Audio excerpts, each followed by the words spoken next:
우리 눈은 안 보이는 게 많습니다. 작은 것은 안 보이고 너무 커도 안 보이며 커튼만 쳐져 있어도 가려서 안 보입니다. 또한 영적 세계는 전혀 안 보이죠.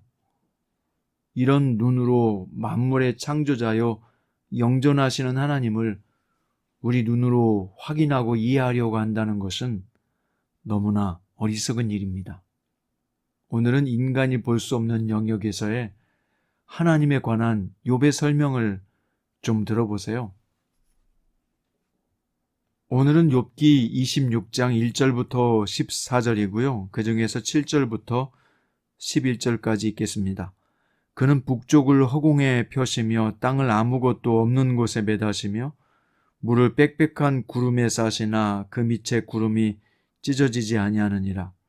그는 보름달을 가리시고 자기의 구름을 그 위에 펴시며 수면의 경계를 그으시니 빛과 어둠이 함께 끝나는 곳이니라. 그가 꾸짖으신 즉 하늘 기둥이 흔들리며 놀라느니라. 아멘. 오늘 말씀의 제목은 욥의 하나님을 아는 지식입니다. 빌닷은 욥을 죄인으로 규정했고 구더기 같은 사람, 벌레 같은 인생이라고 표현했지요. 오늘 욥은 빌닷을 너로 부르면서 내가 하나님을 얼마나 잘 아는지 알아보자 거칠게 반박합니다. 그러면서 욥은 빌닷과 친구들이 아는 하나님에 대한 지식은 이론적인 것에 불과하다는 것입니다.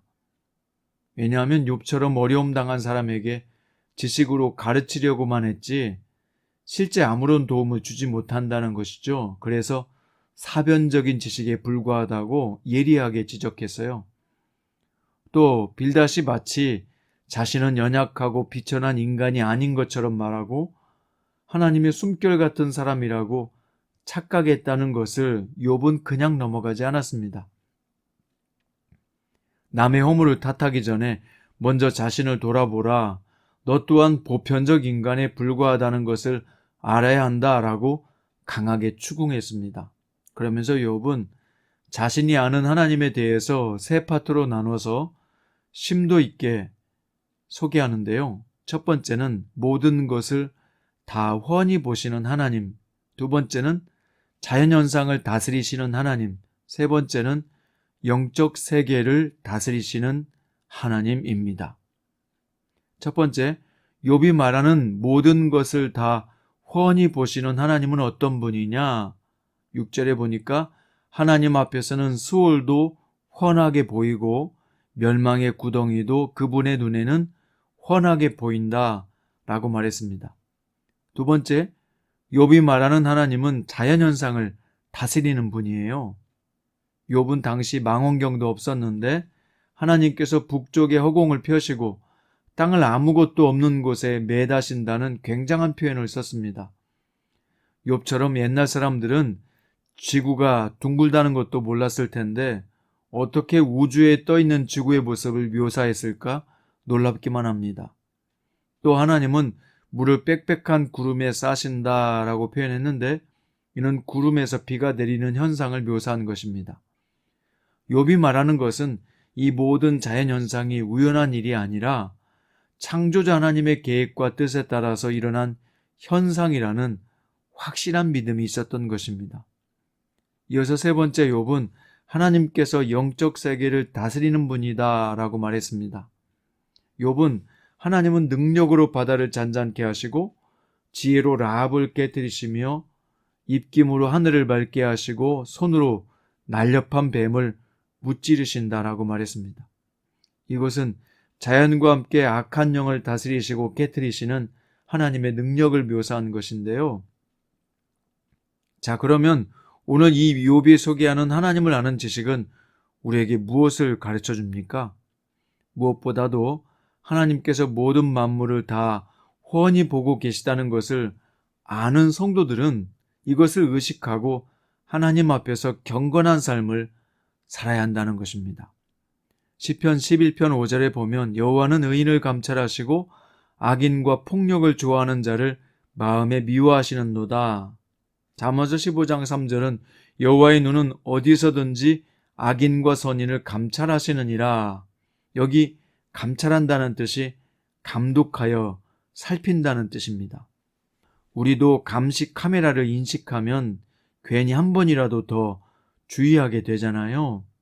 그런데 문제는 요즘 성도들은 하나님보다 감시 카메라를 더 의식하고 사는 것 같아요. 우리가 감시 카메라 정도라도 생각하고 하나님의 시선을 의식하고 산다면 우리 삶에 많은 변화가 일어날 것입니다. 성도 여러분, 하나님의 시선은 속일 수 없습니다.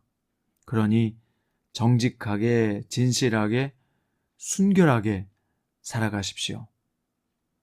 또 하나님은 자연 만물을 다스린다고 했으니 여러분, 이걸 생각해 보면 우리가 뭐가 걱정이겠어요? 우리 인생은 하나님의 섭리 안에 있음을 믿고 그 은혜를 찬송하고 영광 돌리는 삶을 살 수밖에 없는 것이죠. 자, 이제 마지막으로 누가복음 8장에 보면 예수님은 바람과 물결을 꾸짖어서 잔잔하게 하셨고 거라사 지방의 군대 귀신 들린 자에게 귀신의 떼를 명령하여 떠나가게 하셨습니다. 이것이 바로 우리가 믿는 성부 하나님과 성자 예수님, 성령 하나님의 권능의 역사입니다.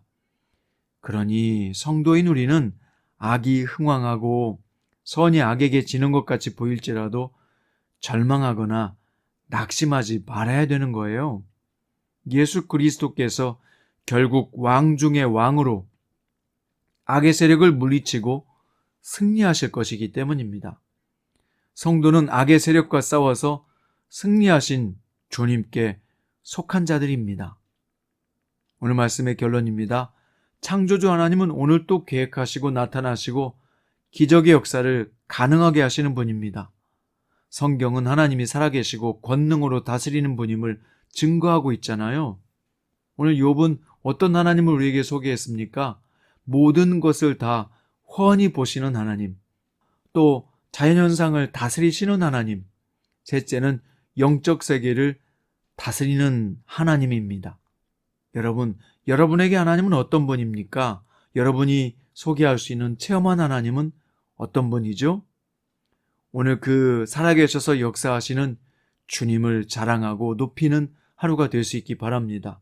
그 권능의 주님께서 여러분과 함께 하시고 오늘 또 주님께서 놀라운 일을 이루시기를 주의 이름으로 축원드립니다. 기도드립니다. 주님, 욥이 경험하고 체험한 하나님, 나의 하나님인 줄로 믿습니다. 하나님은 어제나 오늘이나 변함없이 역사하시는데 오늘 우리의 삶 가운데서도 더 하나님을 깊이, 더 넓게, 더 놀랍게 경험할 수 있는 복된 하루 되게 하소서. 살아계셔서 역사하시는 주님, 우주 만물을 다스리고 계시고 나의 삶이 주님의 섭리 있음을 고백하며 나아가는 성도들 머리머리 위에 오늘도 성령의 기름 부으심으로 충만함으로 함께하여 주옵소서.